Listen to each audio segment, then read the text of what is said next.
Hello everybody, welcome back to my channel where skincare is all about progression over perfection because perfection doesn't exist. And welcome back to An Ugly News, where I share some of the most interesting articles, stories, videos, etc. that I found around the internet and in the world of beauty. You can check the links in the description box down below for the full stories. Bath and Body Works recently apologized and pulled its snowed in candle after criticism that the candle's design unintentionally resembled the infamous hoods and robes of the KKK. Now, the backlash began with posts on social media where users pointed out the uncomfortable resemblance. In response, Bath and Body Works issued an apology, stressing that the design was unintentional and that they would be re-evaluating their creative process to avoid similar issues in the future. This isn't the first time that Bath and Body Works has faced scrutiny over product designs. Actually, in 2022, the brand launched a Black History Month collection featuring Kente cloth-inspired patterns, which also received criticism for perceived cultural appropriation. Despite partnerships with organizations like the National Urban League, the company responded by committing to improving its diversity and inclusion practices, including a $500,000 donation to support civil rights initiatives. Now, there were varying reactions to the design of the snowed-in candle. While some social media users were critical of the design, others felt that the backlash was a little bit overblown, likening the pattern to a harmless snowflake. Now, this latest incident highlights the brand's ongoing challenges with balancing inclusivity and cultural sensitivity in product design. It seems like they have a fair few issues regarding this, like it should only happen once, you know? But nowadays you just have to wonder, like, is this fake outrage? Do brands do this on purpose? Because the free press that they get from this is somewhat terrifying and impressive at the same time. What I will say is a lot of people are like, you need to stop. Like, it's obviously a snowflake, you're seeing things. I mean, to me, I think it's pretty obvious. I think anybody sat at that table around, like in the design team, would be like, it's maybe verging a little bit too on the side of hooded figures, you know? Listen, we need to stop calling K-beauty a trend. We need to stop calling it a trend. There has been a report titled Second Wave of K-beauty, and it's a comprehensive market analysis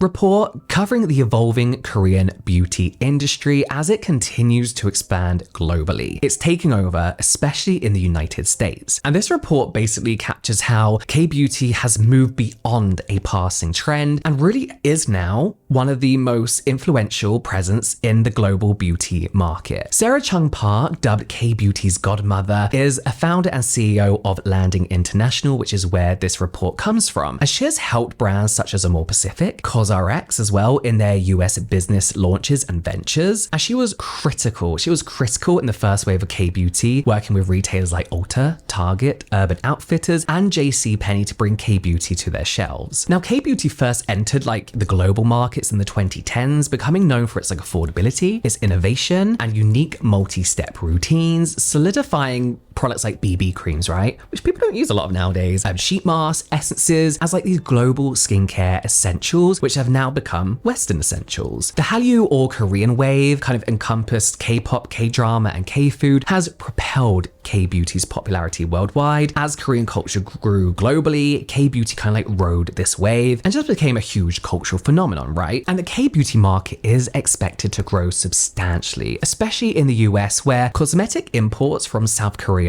surpassed France in 2024. That's craziness. We're talking about legacy brands like La Roche-Posay being taken over by K-beauty, with Gen Z and millennials being the primary consumers. And in 2022 alone, K-beauty sales in North America reached $3.8 billion and are expected to go up significantly by 2032. Odd number there, but fine. Now, here's the thing, is successful K-beauty brands understand the US consumer preferences and tailor products accordingly, pretty much. And that's why we're seeing the rise of these brands that are made in Korea, but aren't really sold in Korea and are more targeted to the US market. Through TikTok and social media, K-beauty brands interact with influencers, helping reach younger demographics, the ones who are spending the most money on cosmetics. And that's mainly because many K-beauty products fit in with this entry-level prestige category, combining premium quality, but very competitive and affordable prices. Now, why am I telling you all this? It's simply because K-beauty isn't a trend. People are saying it's trending again on TikTok. It never went away. It's not going anywhere. So we can just look forward to more K-beauty amazingness. I'm a fan, can you tell? Latin labeling on cosmetics is a risk to food allergy sufferers, says MP Becky Gittins, who calls for cosmetic firms to list ingredients in English, saying current labeling is absolutely bonkers. So imagine having like a life-threatening food allergy and constantly stressing about whether your shampoo, lip balm, or even your vape might be hiding an ingredient that could send you to the hospital. Sounds a little bit extreme, right? Well, that's exactly what food allergy sufferers deal with every single day, and some claim they are being forced to learn Latin to stay safe. Not quite, bit of an exaggeration. But Becky Gittins, a new Labour MP here in the UK, is on a mission to make things safer and simpler for people with food allergies. Now, Becky's dealt with severe allergies herself, so she knows just how terrifying it can be when even the tiniest exposure to something like nuts could have a massive impact on her health. So here's the thing right now is if you're buying face creams, shampoos, lip balms, or pretty much any beauty product, you've probably seen Latin names for ingredients. And yeah, it's helpful for standardization across different languages, but it's not helpful for people who need to spot things like almond oil, aka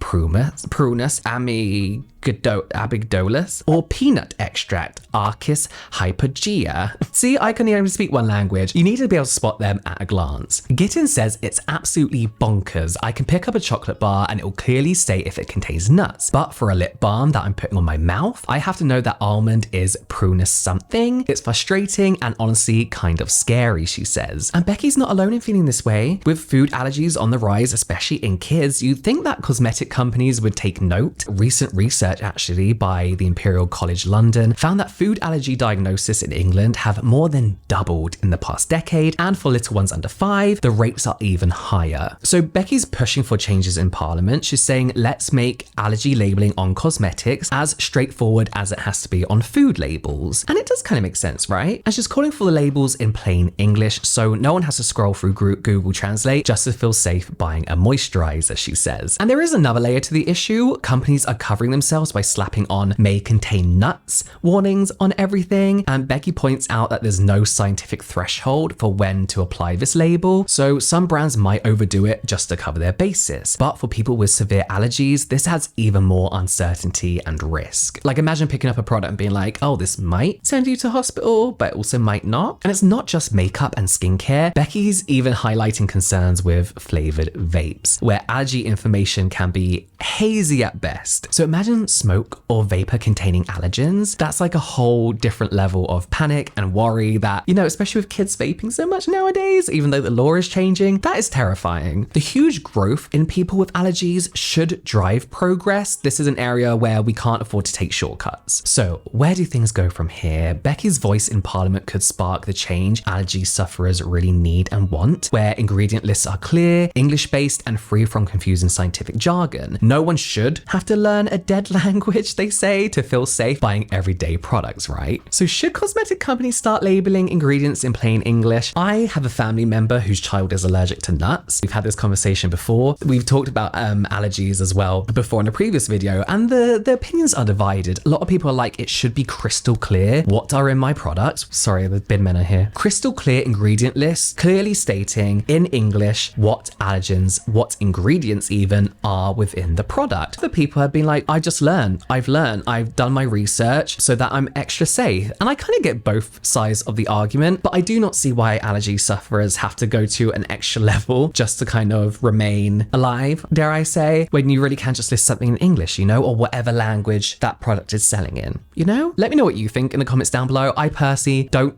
care. Not I don't care, but like it's not going to affect me, so just change it to English, you know? Make everyone happy and safe. e.l.f. Cosmetics and Stanley have collaborated to create a unique, let's say, hydrating collection that combines Stanley's popular Quencher tumblers with e.l.f.'s lip oil shades. So with this, you get one of their tumblers and e.l.f.'s lip oil that features a tumbler lip oil holder in matching shades to the tumbler. It's cute, it's interesting, and fans can also personalize their tumblers and holders with these fun sticker sheets that they get. This is a limited edition collaboration and it's available at Target and elfcosmetics.com from October the 27th, 2024, which is today, 2 days ago. Let's be honest, this is stupid, but I love it. I love it. We'll talk about pros and cons in a minute, but this is just an example of a bigger picture of not only what's happening in the world of fashion, but the world of cosmetics too. And this really comes from the rise of adults wanting to wear cute things, mixed with a sense of nostalgia. The rise of cute wearable accessories for adults in 2024 has been mainly influenced by East Asian culture, where cute aesthetic has long been celebrated and like a norm, regardless of age, you know, and this has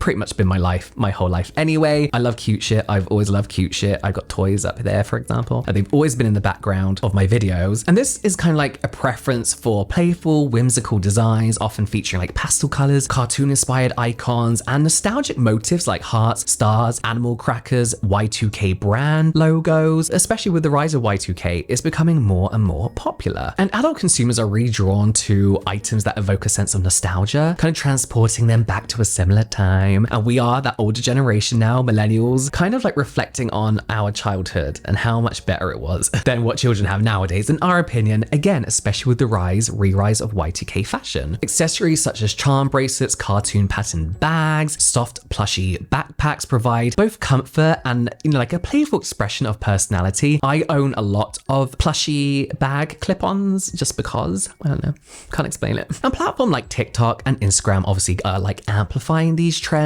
especially through micro trends like coquette core, pastel core, and kidult fashion. And this year we're seeing a lot of fashion influencers with their cute outfits playing a huge role in popularizing styles that include pastel jewelry, colorful hair clips, and oversized cozy accessories. And kidult fashions are a hugely growing category in fashion, with brands like Gentle Monster, who I love, who are known for their quirky eyewear, Korean jewelry brands like Osawaya, I believe it's pronounced, are designing pieces that merge sophistication with playful elements, making it fashionable for adults to wear cute accessories again. And we saw a lot of wearable toys in certain fashion weeks around the world too this year. And we're seeing this transfer effortlessly into the beauty world. We're seeing a lot of cosmetics on key rings, fragrance-infused accessories, and a lot of this coming from Korea too. If you go on Olive Young, for example, you get a lot of free gifts, which is usually a key ring with a lip balm in it, or a necklace with a blush in it, and now a Stanley cup with a lip gloss holder. I get it. And honestly, for a more health and skin conscious Gen Z and even millennials, these make sense. I actually think it's a great idea. Stanley makes sense to me because Americans, from what I saw, carry them everywhere. They carry them everywhere like it's their kidneys, or like they're never gonna find a bottle of water ever again. And lip gloss comes off after you sip from your Stanley straw. So it makes sense to have your lip gloss attached to your Stanley cup, right? Rhodes phone cases is another great example of this. I mean, it's essentially merch, right? But it's also very, very practical. I can't put my phone in my pocket because the lip balm is so huge and pokes out, but you know, it's fine. But this of course raises some concerns, especially environmental concerns, right? It's just more plastic. Some critics actually believe that this trend kind of reflects a larger trend of fast beauty, where brands release novelty items to capitalize on social media trends rather than focusing on sustainable or beneficial products. Rhodes phone case popularity, for example, on social media raises concerns that it could popularize aesthetics over substance, with critics arguing that the phone case is just unnecessary, and an addition that promotes disposable beauty accessories, adding to environmental waste. Especially since lip balm case includes a lip balm that needs frequent replacement, this product could lead to increased plastic use and waste, especially if the packaging isn't easily recyclable. And that's in the case of the Rode phone case and the e.l.f. Stanley clip-on. But it's not just Rode and e.l.f. of course, it's all these brands that are basically just selling more tiny pieces of plastic. Let me know what you think. Are you into the whole cute adult accessories? I know I am. Am I into constant releases of tiny bits of plastic? Not particularly, no. But let me know what you think in the comments down below. And let me know what you think of all of today's stories in the comments down below too. You can watch some more ugly news here, and the whole When Beauty no, they're the same thing. Check out Behind the Beauty playlist right here, and I'll see you next time.